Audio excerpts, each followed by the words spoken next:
саламатсыздарбы? Билесиңби кечинин көрөрмандары, сиздерге мен бүгүн брекет тагып жүргөндө тишти кантип туурачууну айтып берейин. Брекеттин кандай түрү болбосун туура жууш керек. Анын туура жууган ыкмалары бирдей болот. Керамический болобу, металлический болобу айырмасы жок. Негизги эрежесин брекет турганда өйдөңкү катарын жууп чыгыш керек. Биринчи тегеретте өйдөгө карата үстү жагын жана асты жагын.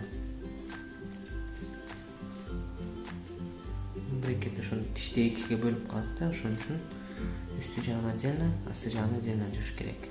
Андан кийин ылдый жагын жууш керек. Ушундай эле тиштин ички бетин жууганды унутпаш керек, тилди жууганды унутпаш керек.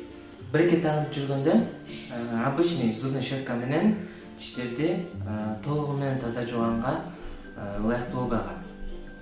Ошондуктан атайын брекеттерди тазалаш үчүн ёршик дегендер бар.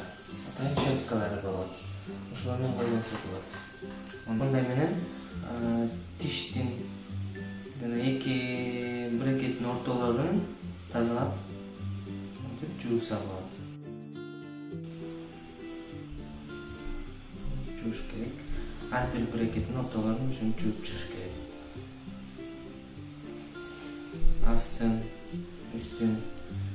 Ошондо брекеттердин ортосунда тамак калдыктары калбай калат. Андан кийин жана айткандай эле ополаскивателдер менен да колдонуш керек.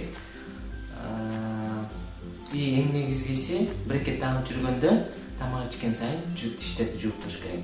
Анткени тамактар брекеттин ортолоруна такалып кала берет, ошону жууп туруш керек. Либо атайын ушундай ёршик щеткалары менен же болбосо хотя бы ополаскивателдер менен чайкап коюп туруш керек. Бүгүн мен сиздерге брекет тагып жүргөндө тиштерди туура жууууну айтып бердим. Саламатта калыңыздар, тиштериңер оорубасын.